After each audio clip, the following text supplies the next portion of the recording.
안녕하세요. 미국 주식하는 임겐입니다. 오늘 미국장 한번 보겠습니다. 구독과 좋아요 부탁해요. 오늘 시장은 11개월 만에 최대 상승폭을 기록한 도매 물가 지표가 발표됐지만 시장의 예상치를 하회하는 모습을 보여 나스닥은 1.68% 상승을 하는 모습을 나타냈죠. 우선 3대 지수는 장 초반 뚜렷한 방향성을 찾지 못하고 눈치 보기 장세가 펼쳐지는 분위기가 나타났는데 이에 지난달 PPI는 전월 대비 0.2%, 전년 대비 2.1% 상승해 시장의 전망치 0.3%와 2.2%를 하회했고 지난해 4월 이후 12개월 만에 최대치를 기록하는 모습을 나타냈죠. 이어 가격 변동성이 큰 에너지와 식료품을 제외해 물가의 기조적인 흐름을 보여주는 근원 PPI는 전월 대비 0.2%, 전년 대비 2.4% 올라 시장의 예상치를 소폭 웃도는 모습을 나타냈는데 이로 인해 PPI가 시장에 안도감을 줄 것이라는 점은 이해하지만 그 안에 고무적인 내용은 아무것도 없어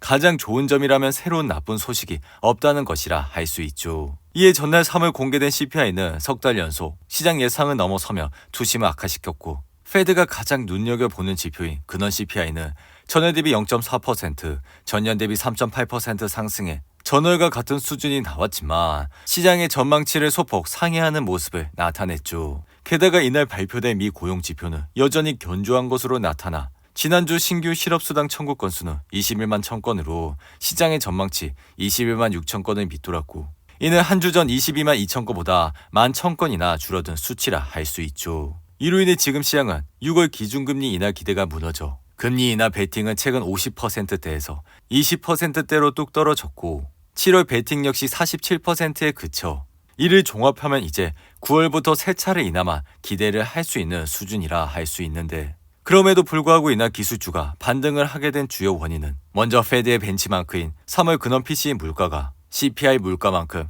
높지는 않을 것이란 추정이 긍정적으로 작용했기 때문이며 이는 오늘 발표된 3월 PPI가 시장의 예상치를 하회했기 때문이라 할 수 있죠. 게다가 지금같이 경제가 잘 버틴다면 금리 인하 없이도 주가의 펀더멘탈인 기업 이익이 증가할 수 있다고 믿기 때문이라 주식은 기업 실적과 실업률을 낮게 유지할 만큼 강한 경제로 인해 상승세를 유지할 수 있다는 배경이 나왔기 때문이죠. 이로 인해 기업 어닝이 시장을 받쳐줄지 여부는 오늘 밤부터 발표되는 1분기 어닝 시즌에서 확인을 할 수가 있는데 이에 월가는 3에서 4% 이익 성장을 기대하고 있고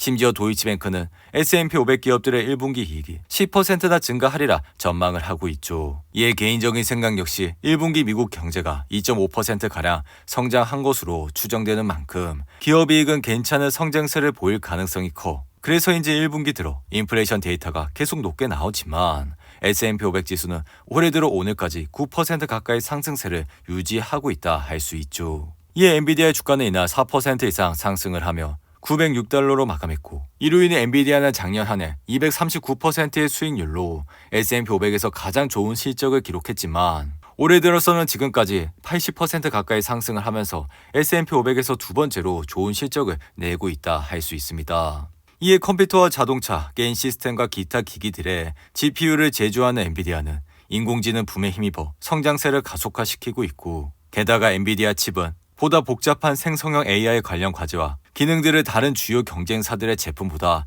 더 빠르게 처리해 이는 엔비디아의 시장 장악에 큰 도움을 주고 있다 할 수 있죠. 덩달아 엔비디아의 주 수입원은 막대한 양의 데이터를 신속하게 처리하기 위해 기업과 정부, 기타 조직들이 사용하는 고성능 데이터 센터에 있어 거대 클라우드 컴퓨팅 업체인 마이크로소프트와 아마존, 메타와 알파벳 등이 엔비디아의 최대 고객이라 시장 추산에 따르면 엔비디아는 데이터 센터 GPU 시장의 98%를 장악하고 있다 할 수 있죠. 이에 2024년 1월 말 종료된 4분기의 엔비디아는 221억 달러의 매출 중 약 83%를 데이터 센터에서 창출했으며 2023년 회계연도 연간으로도 총 609억 달러의 매출 중 약 78%를 데이터 센터에서 창출을 하는 모습을 나타냈는데 이에 엔비디아는 지난 3월 출시한 신제품 블랙의 칩으로 추가 성장 동력을 확보했고 블랙의 칩은 기존 제품보다 2배 이상 강력하지만 에너지 효율도 25배나 높아 다시 한번 엔비디아의 주가의 상승 추세를 일으켰다 할 수 있습니다.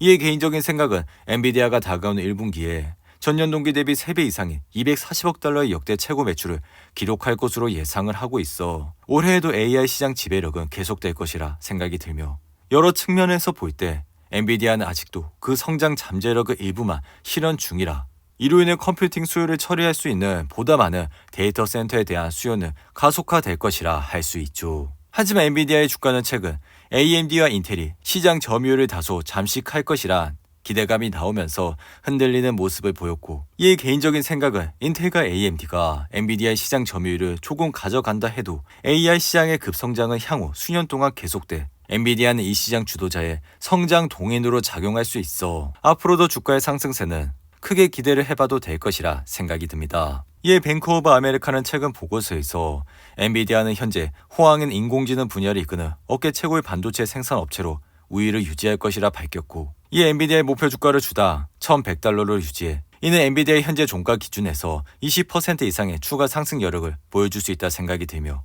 실제로 엔비디아의 주가는 3월 말부터 하락해 10% 이상 조정을 받았지만 최근 이틀간 반등세를 타면서 다시 한번 900달러대를 유지하는 모습을 보여주고 있죠. 한편 테슬라의 주가는 이날 1.65% 하락해 174달러로 마감했고, 이에 개인적인 생각은 테슬라의 주가가 많이 내려왔다 생각은 하지만 다가오는 1분기 실적에 예상 EPS가 0.6달러라 이러한 추세는 분기별로 하락을 하고 있어 주가 역시 여전히 흔들리고 있는 모습을 나타내고 있죠. 덩달아 테슬라는 이번 실적에서 마진 압박에 대한 개선점이 도출이 되어야 한다 생각이 들며, 이미 테슬라는 4개분기 연속 어닝 미스가 났기 때문에 다가오는 1분기 실적을 꼭 확인을 하시고 투자를 해도 늦지 않다 생각이 드는데, 한편 최근 로보택시 출시 일정을 밝힌 머스크는 이달 중 인도 뉴델리에서 모다 총리를 만나 인도 내 전기차 공장 설립 투자 계획을 발표할 것으로 말했고, 이에 머스크와 모디 총리는 다가오는 22일 만나 이러한 자리에서 테슬라는 인도의 전기차 공장을 짓기 위한 구체적인 계획을 논의할 것이라 할 수 있죠. 이로 인해 인도 시장 진출이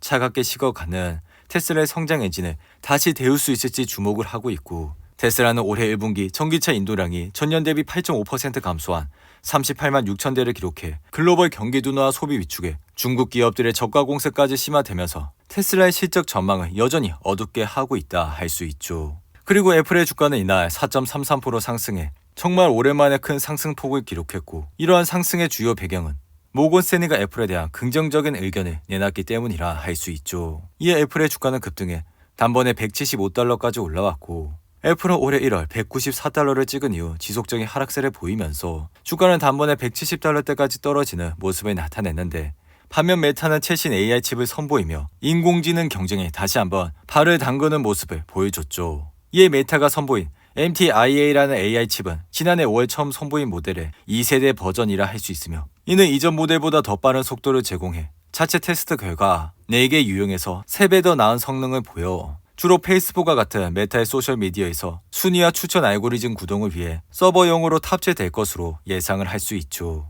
이에 메타의 주가는 이날 0.64% 상승해 523달러로 마감했고, 메타는 2021년 11월 88달러를 찍은 이후 지속적인 상승세를 거치면서 현재 주가까지 올라왔다 할 수 있죠. 게다가 메타는 지난 4분기 실적에서도 시장 예상치를 웃돌며 주가는 무려 20%나 상승해 474달러를 찍었고, 그 이후에도 지속적인 상승세를 타면서 여전히 좋은 흐름세를 보여주고 있다 할 수 있는데, 한편 가상화폐 대장주인 비트코인은 다시 7만 달러 선을 회복해 코인 관련주와 상장 ETF들은 다시 한번 들썩이고 있고, 이에 홍콩 증권선물위원회가 비트코인 혐오 ETF를 승인할 것이란 소식이 전해지면서 코인베이스와 같은 전통적인 코인 대장주를 비롯해 비트코인 선물 지수를 2배 추종하는 2X 비트코인 스트레이지가 최근 5거래가 7% 이상 상승을 하는 모습을 나타냈죠. 이에 따라 비트코인 시장에 중국 자금이 몰려들 것이란 기대가 나타나면서 다시 한번 코인 시장에 호재로 작용하고 있고, 홍콩은 다가오는 15일까지 비트코인 혐오 ETF 4개를 승인할 예정이라 할 수 있죠.